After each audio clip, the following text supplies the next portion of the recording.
I'm a student at Ashoka University. I have personally benefited so much from therapy, especially talk therapy. The purpose of talk therapy is to help people identify issues that cause emotional distress. My name is Bala. I'm from Mumbai. Personally, I don't think I'll go for that option because the issues I faced during COVID times are something which I believe that I can deal with it. Hi, my name is Sana and I'm a student of IP University Delhi. And yes, I do feel that seeking mental health counseling professionally is very important. COVID was a very good example for all of us to see that how mental health wasn't restricted to any one age group, and it was necessary for everyone to understand what they were going through. And if they needed to get help. Good evening, ladies and gentlemen viewing this programming. Welcome to our visual panel discussion. I am your moderator, Ahan Mishra, student of Jindal School of Journalism and Communications at the Jindal Global University. Today's topic of discussion is on mental health.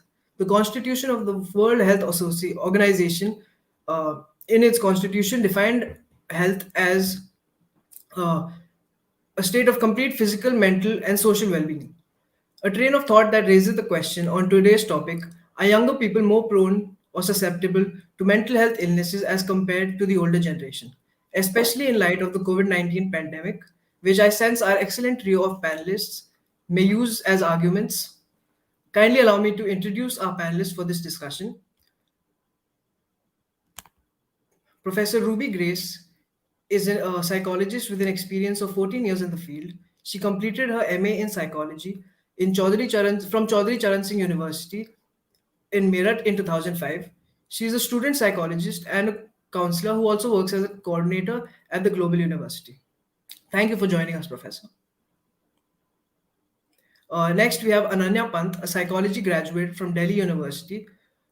She is currently a mental health content creator. She has made her space being vocal about mental health, especially that towards the younger generation. Her Instagram platform is at the rate Ananya Pant underscore, where she is vocal and supportive to her 1300 plus followers. Thank you for joining us, Ananya. Thank you. Last but not least, we have Adya Kalra, a student at Jesus and Mary College, University of Delhi, who is currently pursuing a degree in psychology with plans to work as a professional child psychologist in the future. Thank you for joining us, Adya. Thank you, Ahan, Uh, for inviting us. Let me begin with a question to you, Adya. Considering the new shift to the online medium, do you think that the younger generation are more vulnerable or susceptible right now, currently, to mental health illnesses as compared to the older generation? In my opinion, I do think that the younger generation is more vulnerable to mental health issues right now, given their screen time, especially since the pandemic.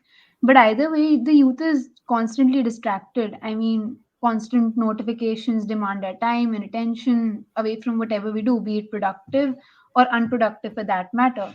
And I think due to this, we lack face to face interaction to a huge extent, which makes kids think that they only have friends on social media and not anyone to talk to in real life, further making them feel lonely. And I think this feeling of feeling lonely is one of the smallest building blocks for mental health issues. Secondly, I'd like to ask Professor Ruby if social stigmas around mental health play a part in how people seek professional help and how mental health issues are reported. And also, second part to that question, are young people disproportionately impacted by such stigmas? Your thoughts? I agree to this stigma associated with mental health. So closely working with the student population for most more than 12 to 14 years, right? I have seen that there is this great social stigma attached. How the what the other people will think about me. How when I reach out to the counselor, when I speak to them, what the other people why I have to reach out to them. Particularly, it is with young generations also. It is observed.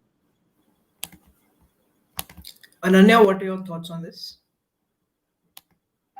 Yeah, I agree. The younger generation, I think, is as much as susceptible to mental health conditions due to the stigma as the older generation. Also, adding to the cohort of our generation, which is COVID 19, the ongoing pandemic, things are getting very haywire for individuals.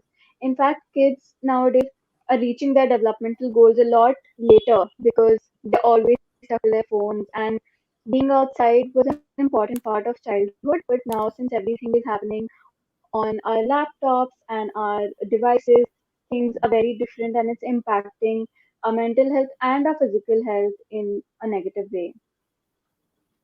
Next, I'd like to ask you, Ananya, again. Actually, Adya, what do you think? Do you agree with? Do you completely agree with what Ananya just said? As she I slightly, think yeah, I think I do because people do reach their goals a lot late like in the process, and I just feel like a lot of people in in local areas, they don't consider mental health to be as important as physical health, and such social signals also they prevent people from speaking about mental health issues, as a lot of yeah, people around them think that they're crazy, and they're they're just not in the right yeah. headspace. Next, I'd like to ask Ananya, how, in your personal opinion, are communication and mental health linked, and how further communication tactics or skills can be learned to better help communicate or discuss mental health issues someone may be facing? I am a big flag bearer of communication. I think communication can help in a lot of different spheres of life, not just mental health, but talking about mental health specifically. Um, so I think mental health, sorry, I think communication tactics like assertiveness can really help set boundaries for oneself, which can really help preserve our mental health. It's something that I have done personally and has worked wonders for me. Apart from that, also communication helps in battling the stigma. If you bring these things out and open talk about it, it can definitely help in bringing down that stigma, so that more people can avail therapy and mental health services that are available in the country. Professor Ruby, your thoughts on the link between the link between mental health and communication? Yes, yes, and the communication skills are very important for opening up about mental health concerns and all. Because once a person is not having social skills, then they inhibit themselves from reaching out to people. So reaching out to people means that they should have a little bit of communication skills to tell about their problems while facing it. Adya, are you in agreement with all the points that have been mentioned on this question? I think I pretty much do agree, but I just feel that even like communicating can sometimes be a very difficult issue to tackle. And last year, when everyone was talking about mental health to a huge extent, many hotlines also came up for people for these issues to report certain issues. But I just feel that for a person, it still might be difficult to tell their problems to strangers, and it's better for them to reach out to a family member, and then the easiest way is to reach out to someone you trust and seek professional help from there on. Now, to what extent is mental health a sound excuse for bad behavior or problematic behavior?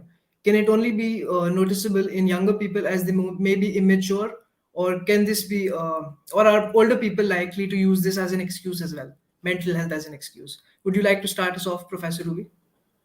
Yes. So it reflects in all the age groups, right? It is not particularly with the younger generation. Even the older people, they for the kind of seeking an attention from everyone, they do tend having the issues related to mental health and even getting irritation here and there, right? So it depends upon each age group. Okay. Adya, what are your thoughts on this? I just feel that in our country, mental health works as a double-edged sword. So over here, people even without any mental health issues can use it as an excuse to get rid of it, get rid of work, especially the younger generation. Even though most of us are flag bearers of mental health, we still tend to do it sometimes, and I think the actual victims of mental health use their problem to a great extent as a sound excuse, because I don't think sometimes they realize the difference between a good behavior and a bad behavior. For example, schizophrenia is usually not diagnosed in kids but in adults, and that too at a very later stage. So I just feel that till the time they don't even know what their problem is, it might be difficult for them to use it as an excuse to get out of work.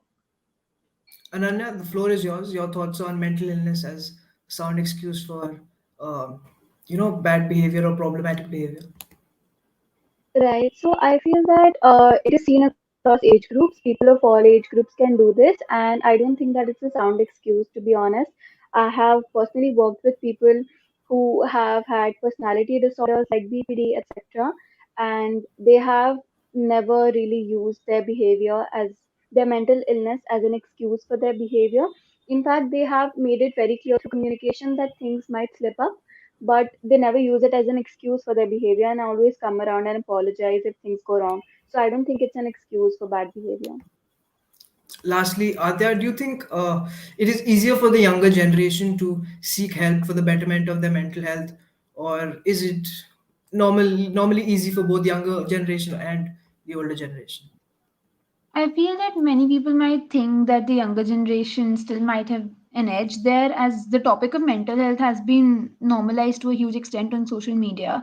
However, again, in India, it's still a taboo topic, and it's difficult for anyone to ask for help because people are considered to be insane, or they're advised to go to a psychiatrist by people around them in case they don't feel well mentally. Not even a psychologist, but a psychiatrist in many cases. That's all the time we have for today. Unfortunately, it's been wonderful to have you all on this panel. Thank you so much for sharing your Thank views and opinions with us. Thank you.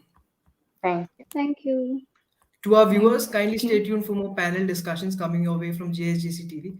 Thank you and goodbye.